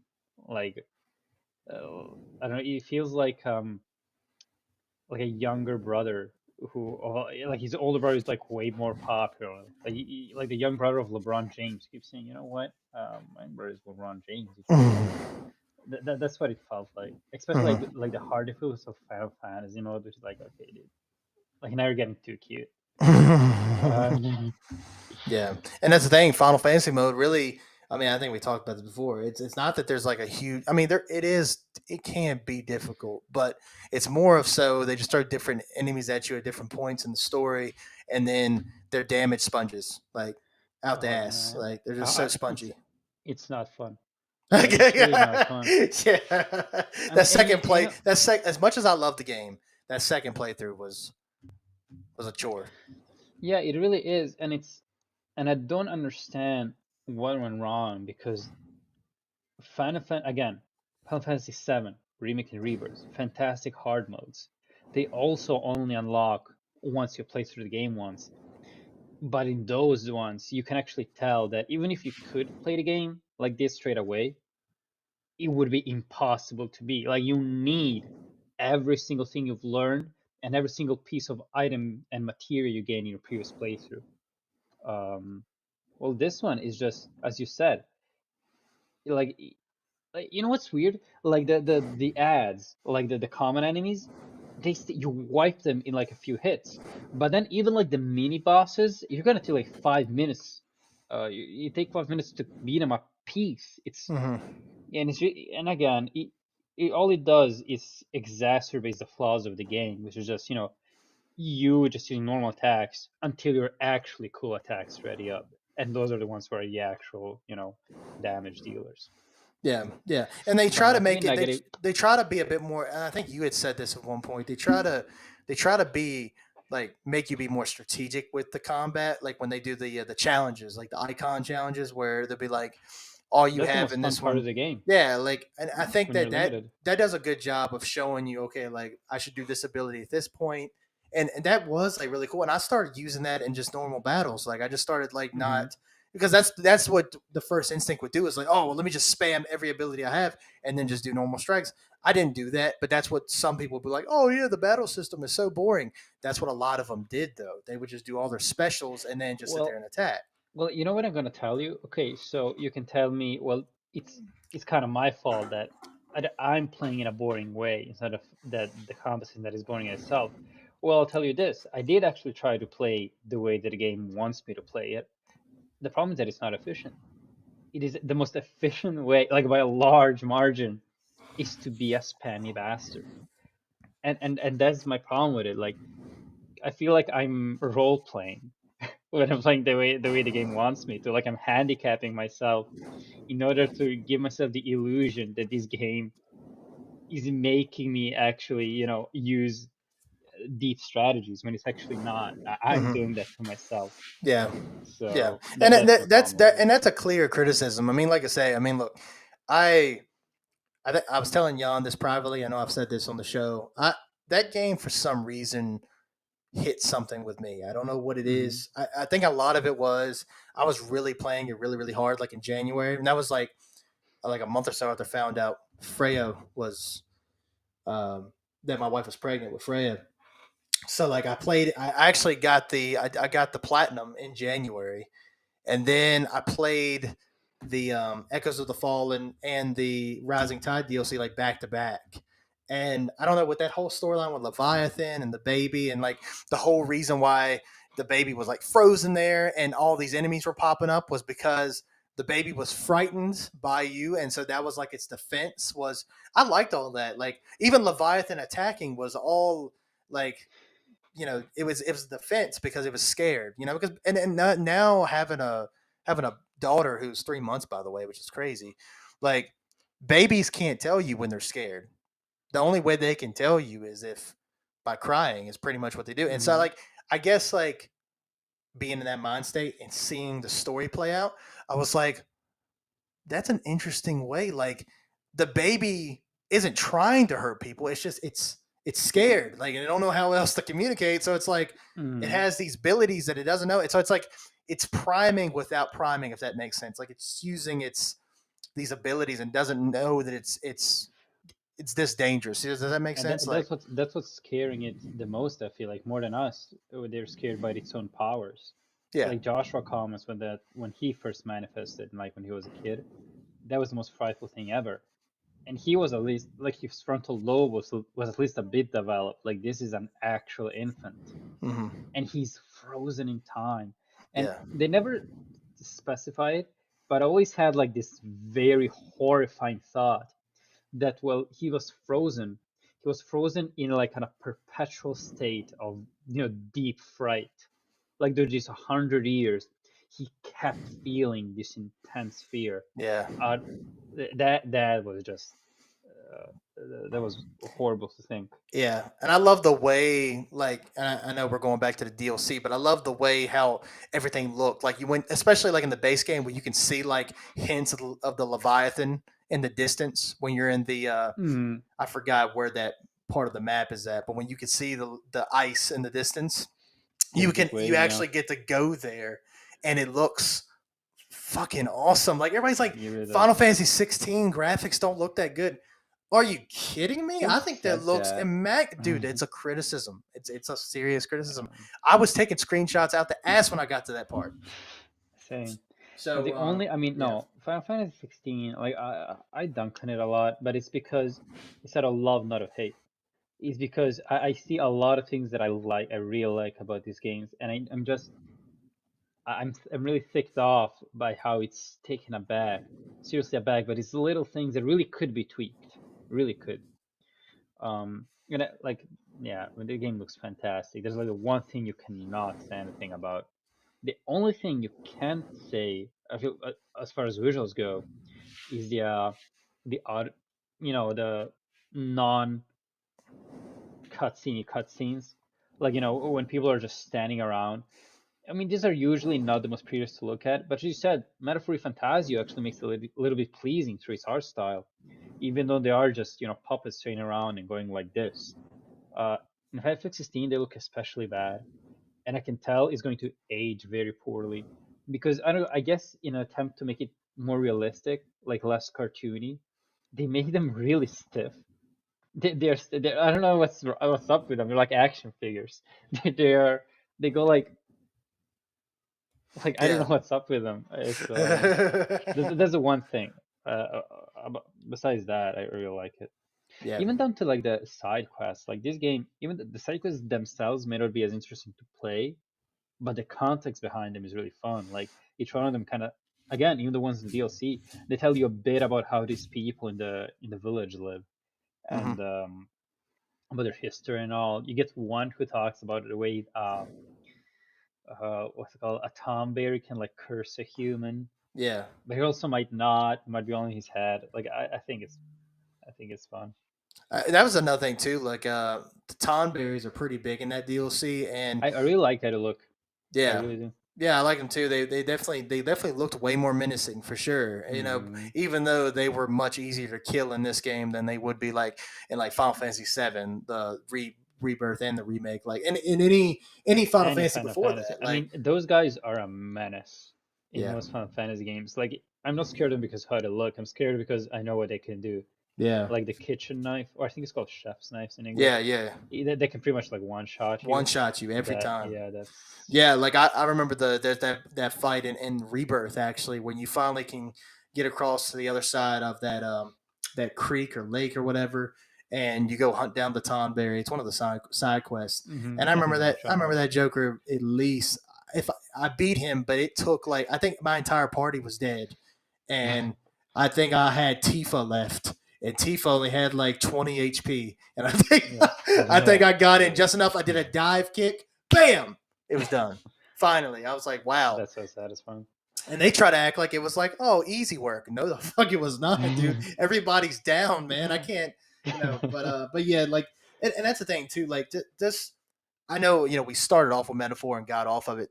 To go back to that a little bit, like, and I again, we talked about this, and I remember your exact words to me was because I was like, I love Final Fantasy. That's like the as close to the anime I'm like, and you were like, yeah, I mean, I guess if you can consider it that, that's what you Did I said. say Yeah, that? you said it to me in one episode. I don't remember what it was, and we both laughed at it. But that's probably the closest I can get. Like because I don't know, it's something about the series that I love. Like, and my cousin, he passed away a few years ago. I've talked about him before. He got me into the series a long time ago, and I know a part of that is like an emotional tie to the series. Mm. But something about that franchise I love, even though it has, the corny characters and dialogue and stuff. Sometimes I still love Well, it.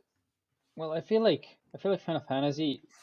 I think its anime elements are only ever present because, as the fact that it's a Japanese game, like it's just that kind of aesthetic and that kind of vibe um, that they usually have. But they really don't tap into that anime-ness, let's say, as much. I think that's why you can stomach it, even enjoy it a lot. Like I get it, this is not. I think that's why I made that comment. It's very not. It's more anime in appearance than anything else than in actual practice. Mm-hmm. Yeah, because it has like the sometimes like the corny dialogue and like the It's Cloud. over Yeah, exaggerated emotions from like Tifa and Aerith in Rebirth were like downright annoying sometimes because it'd be like yeah. you'd be doing like Power Girl moments where they're like, huh, "What's going on, Cloud?" And like Tifa's got her breast all up to the camera and everything, which that was okay, but but like the things they would say was just very anime, and then Yeah, yeah. uh Like they became best friends like overnight or something. Yeah, very quickly. Yeah, I noticed that too. I thought I was the only one. Yeah, dude, they like best friends. As soon as they met, they were like holding hands and like, no, okay, I feel girl like power, let's go. Like yeah. I mean, Tifa was that desperate for a girlfriend. I guess. I mean, I don't know.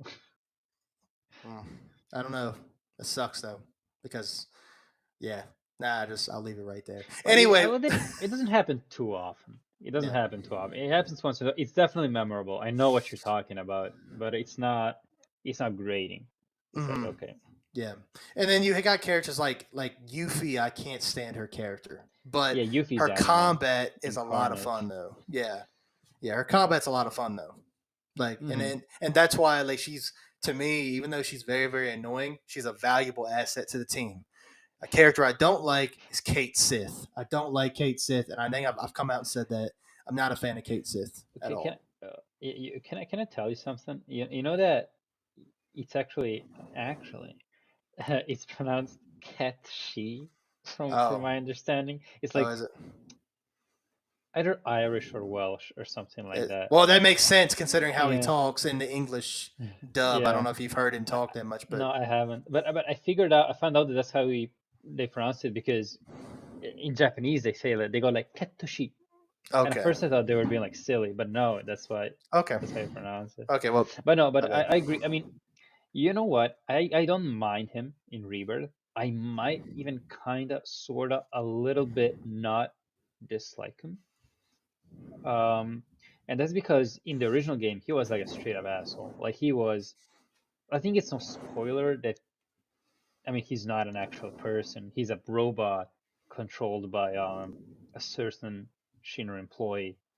I don't know if you know who he is, so I'm not gonna say it. No, I Uh, actually didn't. I actually didn't know that at all. But I don't know much about the oh, character, to be honest with you. well, he does say. Well, I mean, he does say, saying in various points that he's affiliated to Shinra somehow. I just don't remember which point the jig, the jig is up. Um, but in the original, he's just really a non-redeemable character. Like he does like a lot of really shitty stuff.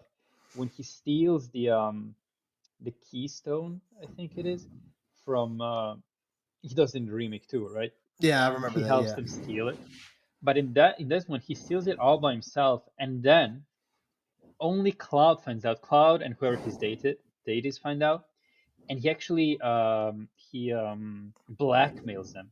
He actually shows them Marlene, like in prison somewhere, and she goes, "Okay, if this gets out, bad things are gonna happen to her," and that is just unforgivable. Hmm. He's way more in the remake. He's not as much of a terrible person, Hmm. and that is why I, I don't condone the hate, but I get Hmm. it.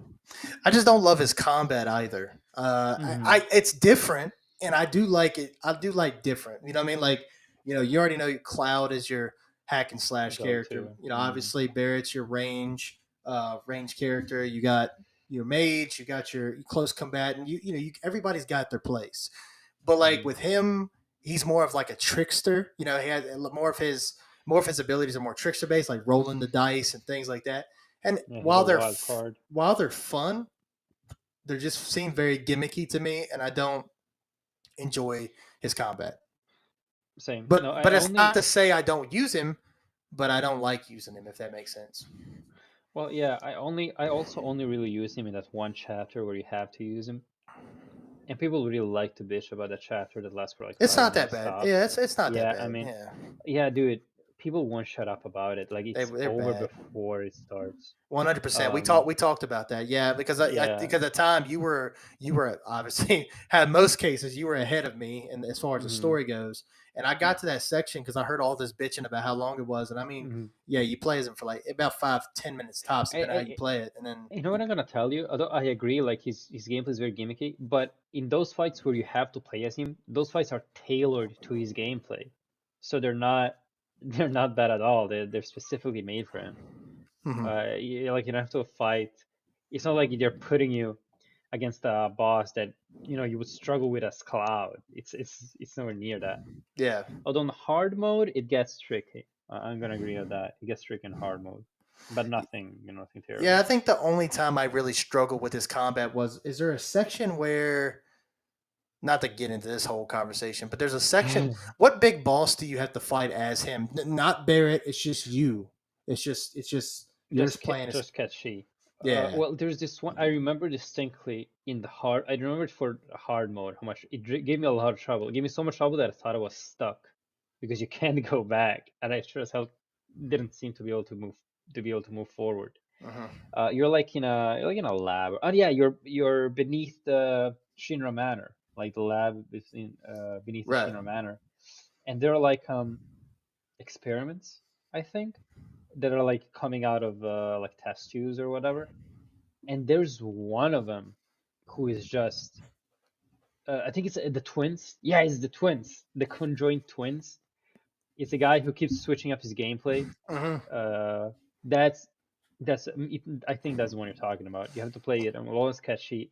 He hits hard. He's pretty unpredictable.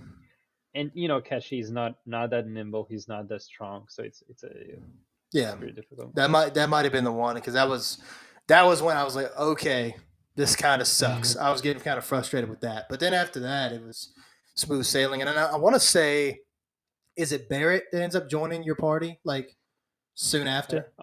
I am ashamed to agree to. I don't remember. I think it is like when you get to a certain point, you can play as someone else. Yeah, someone else. But I think it's more than one. I think there's like a full party. Oh, is it? Like of 3, if I remember correctly. Well, especially when you get to that point, it's like, okay, well, you just got to use him in spurts now. You can use the other boxes. 2. So, yeah, but and I think again, I was telling Jan this privately. I really hope I can go back and finish that game. I'd like to finish it before the end of the year, especially when I get the Pro, because I hear it's completely overhauled, and apparently that's like the biggest difference. Like it's where you can keep where you can keep the frame rate high, but then the visual fidelity is super. It looks great apparently. So I'm really looking forward to that. Yeah, I mean, you know what? One of the things, and I swear I'm not coping. One of the things that kind of makes me skeptical, and this is like the last thing. I kind of got a jet after this, but one last thing I want to say is that and this is something that I didn't just think. I saw like a video about Digital Foundry, and a lot of people in the comments agreed with what I'm about to say, and it's that the hardware is there, the hardware is great, but the software isn't. I think that's a problem with the base PS5. I think the PS5 can do a lot more. It's just that it's not getting put to good use. And you can make like the most powerful console to ever exist in a universe if people can't program right, either because of their own fault or because, I don't know, maybe it's difficult to program for it. I don't know. But if they can't manage to do that, then it's all for naught. I mean, what are you gonna do with poor software and good hardware? It just doesn't do any good. Yeah. Well, I think that's like, and I know you got to go here shortly, but I think that's the whole thing with why people have been so against the Pro. You got people saying I'm not. A lot of the people bitching though have already pre-ordered it and bought their system, Well, but whatever. But they're talking about, it's not a big upgrade. Everything looks the same. And listen, at the end of the day, like it's gonna be down to your own preference and what you see. If you think it's worth it, man, it just depends on what it is. Like honestly, I was in that same camp when I saw the PSSR thing, and and more reflections and more finer fidelity. I was like, but then like it started kind of like, all right, well, look, at the end of the day, like this is a mid-gen upgrade. I don't expect a super high jump. I imagine that now if the PS6 drops and there's not much of a difference, okay, like that's a fair assessment. But for a mid-gen drop, I think this is really just leading up to what's to come, right? We have Wolverine coming in 2026. GTA 6 drops next year. Well, hopefully next year. We got Death Stranding. Death Stranding 2 is coming. I don't know when Spider-Man 3 is dropping. That might be a PS6. It's gonna be a while. And also whenever the next part of Final Fantasy VII, the final game in that trilogy, I imagine that might be a PS6 thing as well. So, but there's when it launches. Yeah, right, and I agree with that too. I mean, like I think this is preparing for things that are to come, and I think that it just depends on how you look at it. Like I watched a review on it that said maybe it's not worth it right now, but a year down the road, when there's some games coming, we're about to have the PlayStation Showcase at the end of the year. We got the Game Awards coming up, so you don't know what all is coming, and this Pro might really make a difference. So I mean, we really don't know. At the end of the day, either you got the spare money, you want to upgrade, or you don't think it's worth it right now, and that's perfectly okay. There's nothing wrong with that. You don't have to have everything when it comes out. That's something I had to learn, especially as money got tighter. I mean, I think as a society, we really need to learn that. Yeah, dude, it's not, like people like bashing others for buying it is stupid too. Like, how can you judge somebody? But that's a whole other thing. Why? But how can you judge somebody for buying whatever they spend their money on? Like we were just talking about that. If you want to buy the $700 PS5 Pro, get the PS5 Pro. That's probably the new standard price anyway. The PS6 more than likely is going to be $700. Let's just go ahead. Please don't say that. But it No. probably will be though. Yeah, Like I it's know, gonna I be the know. standard, like for sure. Like, and it may even be 800, but it's gonna be in that price range, and I would be very surprised if it's not. But anyway, besides the point. Anything else you want to say to the people, Jan, before we get on out of here? This was a good show. We talked about a lot of stuff. What do you got for us? You got anything you want to say before we get out of here? Well, nothing much. Just want to remind people to, well, they're obviously they are entitled to to bitching about their struggles and their pain, which is very legitimate. Just remember that your life just might be someone else's fantasy. Amen. Right, and it's not their final either. Yeah. Good one. Thank you guys for checking out another episode of Deadhead Podcast, episode 60. We don't know what our next topic is. We're going to get up and talk about it. We'll let you guys know as soon as we can. One way you'll be notified of that is following us everywhere, clicking the bell on our YouTube channel every time we post. Go to Instagram, our X account. We also have a TikTok. I haven't posted there in a while. But follow us everywhere, and we'll try to update you as much as we can on future shows and things like that in the future. Be sure to also check us out on Apple Podcast. That way, listen to us at work or whatever you do. You can put your headphones on and also hear these episodes as well. You don't have to always see our beautiful faces to really get the gist of the show. So anyway, with that being said, thank you guys for watching. We'll see you in episode 61 in a couple weeks. And with that being said, stay dead, my friends.